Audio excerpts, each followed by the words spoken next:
So I've been seeing this thing around TikTok where people take anime characters, putting in the Pokemon universe and deciding what kind of team that character would end up using. And I thought that was a pretty cool idea. So here's my take on what if Naruto characters were in the Pokemon universe, what kind of team would they be running with? So at first I thought this was going to be easy, especially for the fact that there are over 1,000 Pokemon now. But that ended up not being the case and it became a little bit difficult. So the characters I'm going to be talking about with this video is going to be Team 7. So that means Naruto, Sasuke, Sakura, Kakashi, but also Sai and Yamato since they were part of Team 7. You know, Yamato replacing Kakashi for a little bit and Sai replacing Sasuke. So the first character I'm going to be talking about is obviously Naruto. And to start off his team, it is going to be Ninetales for obvious reasons that Ninetales is the representation for Kurama. The next Pokemon I think Naruto would have would be Jolteon. Jolteon is a pretty fast Pokemon. Naruto, he's a pretty fast character, so that works well. Also, Jolteon's fur does have a resemblance to Naruto's hair back in first series and Shippuden, and also Minato's hair. So that's why I think Naruto would end up having a Jolteon. The next Pokemon on Naruto's team would be Lucario. Lucario is able to pretty much use aura and even sense it. It's pretty much similar to Naruto when he was in Sage mode and Kurama Chakra mode, where he's able to sense other people's chakra. So Lucario was an easy pick for Naruto. The next Pokemon on Naruto's team would be Greninja. Greninja was an obvious pick just like Ninetales. Greninja being a ninja, also a frog. The frog could represent Naruto's Sage mode, Jiraiya, Gamagichi, Gamabunta. All of that, Greninja was just an obvious pick for Naruto, just like how Ninetales was an obvious pick for him as well. The next Pokemon on Naruto's team, bear with me now, would be Palafin. Reason being is just because of its ability, Zero to Hero. That pretty much represents Naruto. You know, Naruto used to be someone the village hated. Now he's someone that everyone in the village looks up to. And also, obviously, he is a hero. You know, he saved the entire damn world. So yeah, Palafin, I think, was a good fit for Naruto. So the final Pokemon on Naruto's team, I think, would be Blaziken. Specifically, he would have a Mega Blaziken, because I feel like Mega Blaziken's design kind of resembles, I think it's called his Birion mode. I don't know what it's really called, and I still don't know what it does because I'm not caught up with it. The only reason why I know about Birion mode is because I got spoiled on it. So yeah, Naruto's final Pokemon would be Mega Blaziken. So now Sasuke's team. His team was one of the easier teams to come up with. He's starting off with a Luxray to represent his lightning style. Sasuke would also have a Zoroark, with Zoroark's whole thing being illusions. That can be a representation of Sasuke's Sharingan. I also think he would have a Ceruledge, with Ceruledge's Violet Pokédex entry. It pretty much says that its armor is seeped in grudges. And that's kind of like Sasuke's whole thing. You know, he had a grudge against Itachi for what he did to the Uchiha clan, and that's what made Sasuke get even stronger. So yeah, Ceruledge was a perfect fit for Sasuke. Sasuke would also have a Seviper, since it's a snake, you know, and snake is kind of like the animal that Sasuke always summons, and also it's Orochimaru's type of thing too. So yeah, Seviper would be a perfect fit for Sasuke. Sceptile would be another Pokemon on Sasuke's team. You know, Sceptile knows the move Leaf Blade, and Sasuke uses a sword, so that's kind of the only connection I have with Sasuke having a Sceptile. The final Pokemon on Sasuke's team would be Honchkrow. And I think Honchkrow was just a perfect fit, you know, with crows, Sasuke, Genjutsu, Itachi, you know, the whole crows thing. Yeah, I just think Honchkrow would be a perfect fit for Sasuke's team. Now for Sakura's team, her team was a little bit interesting. I think she would start off with a Tinkaton. Reason why I picked Tinkaton is because, you know, Tinkaton is a small Pokemon, but also very damn powerful. It kind of does represent Sakura. You know, she is a small person, you know, she is a small girl, but she is also hella strong. So I chose Tinkaton to be on her team. So the next Pokemon I was actually debating between this. I was debating between Blissey and Audino to be on Sakura's team, but in the end I decided that Sakura would end up having an Audino. Reason why I was debating between Blissey and Audino to be on Sakura's team, remember in the anime that Blissey's, Chansey's, and Audinos tend to help out Nurse Joy, and with Sakura being a medical ninja, I think, you know, either one of them would have been a great fit for Sakura. But reason why I chose Audino over Blissey is because even though Blissey is very tanky, that's all Blissey really is. Audino is not as tanky as Blissey, but it does have a little bit of like offensive to it. So yeah, I decided to have Audino on Sakura's team because Sakura, she's not really that bulky, but she does have pretty good offense. So yeah, I don't know what's going on her team. So the next Pokemon on Sakura's team would actually be a Milotic. Reason why I chose Milotic is because Milotic evolves from a Feebas. Feebas being a pretty useless Pokemon.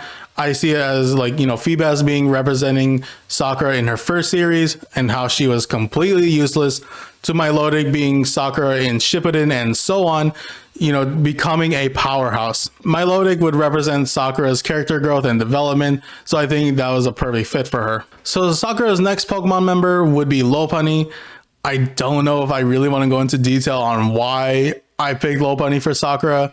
So I'm pretty much just going to let y'all interpret that on like why I think Lopunny would be on Sakura's team. So yeah, Lopunny is going to be on Sakura's team. The next Pokemon I think on Sakura's team would be Lilligant. Reason being that I think Lilligant would help Sakura plant and take care of medical herbs that she's going to need to make medicine. Also, because of Lilligant's Pokedex entry, it says that it emits pretty much like this aroma that helps people calm their hearts and their minds. And I think with Sakura being a medical ninja, dealing with patients, you're kind of going to need that for some cases. So I think it would just be helpful in, the ways of planting medical herbs and also helping taking care of patients. Sakura's final Pokemon would be Gastrodon, specifically West Sea form. Reason being that Gastrodon West Sea form is pink, just like Sakura's hair and everything.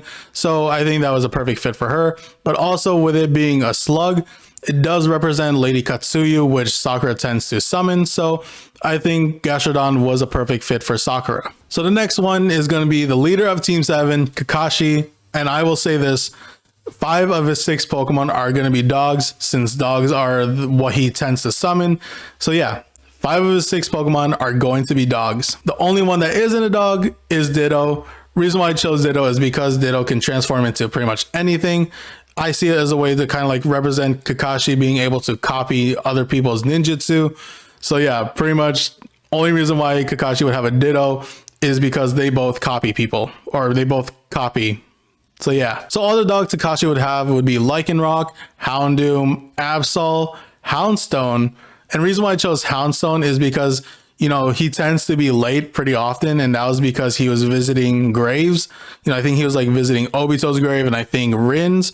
So I pretty much gave him Houndstone just for him always visiting graves. So Kakashi's final Pokemon would be Bolton. Bolton is an electric type Pokemon. It would represent, Kakashi being able to use lightning style. He has like lightning blade or purple lightning now.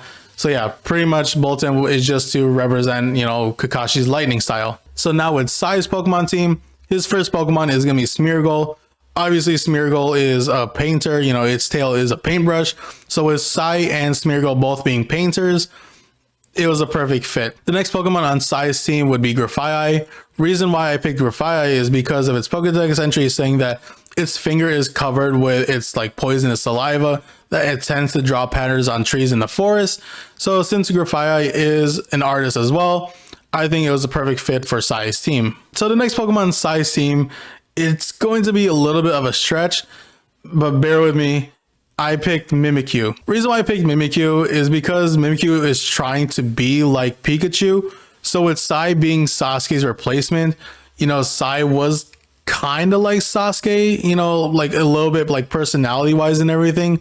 So that's kind of like the reason why I chose Mimikyu to be on Sai's team. So the next 3 Pokemon on Sai's team would be Corviknight, Superior, and Hisuian Arcanine. Reason why I picked these 3 is because they represent the animals that Sai pretty much uses when he's using his signature jutsu, the Sacred Beast Scrolls and everything. So that's why I picked these 3 Pokemon to be on Sai's team. Now, so for Yamato's team, I chose Torterra.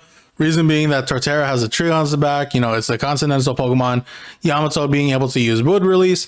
So I think Torterra was a perfect fit for Yamato's team. The next few Pokemon on Yamato's team, they are going to be tree related just like Torterra, and that's going to be Alolan Executor, Trevenant, and Sudowoodo. So his next Pokemon would be Gogoat. I think like the only reason why I kind of like picked Gogoat to be on his team is like it is kind of like forest related a little bit. I think it does have Horn Leech as an attack. So yeah, there's really no other reason why I chose Gogoat to be on Yamato's team except for the fact that it is still kind of like forest related. So yeah, Gogoat's going to be on his team. So the last Pokemon on Yamato's team isn't tree related, and that's going to be Gengar. Reason why I chose Gengar is because of Gengar's personality. You know, it's a ghost type, so it is scary, but at the same time, he's also like a silly Pokemon. So it's pretty much just like Yamato. Yamato is a silly character, and he does tend to scare like Naruto, you know, back when he was the leader of Team 7 for a while. So yeah, I think Gengar is another great fit for Yamato's team. Now that I went over their entire team, I'm going to give each of them one legendary Pokemon that I think they would have. Naruto would have a Zeraora, Sasuke would have a Zacian, Sakura would have a Shaman, Kakashi would have a Raikou, Sai would have a Yveltal, and Yamato would have a Celebi. So that's pretty much my take on Team 7 if they were in the Pokemon universe, what kind of team they would use. And what's interesting to see is that you can kind of move these Pokemon to different teams and it would still kind of make sense. Comment down below if you agree with the Pokemon I chose for each member of Team 7. Also comment what Pokemon do you think each member of Team 7 would have on their team. Also comment down below if you want more videos like this. This was a pretty fun video to make. It was also a nice way to finally put some Pokemon content onto my channel, and I would definitely be down to do more videos just like this. So I pretty much got nothing else to say, so I'm going to end the video here. Thank you all for watching. Don't forget to subscribe to my channel for my other discussion videos, also for my reaction videos. So if you're into that, subscribe to the channel, like the video, comment, you know the whole thing. So with all that being said, again, thank you all for watching. Until next time. See ya.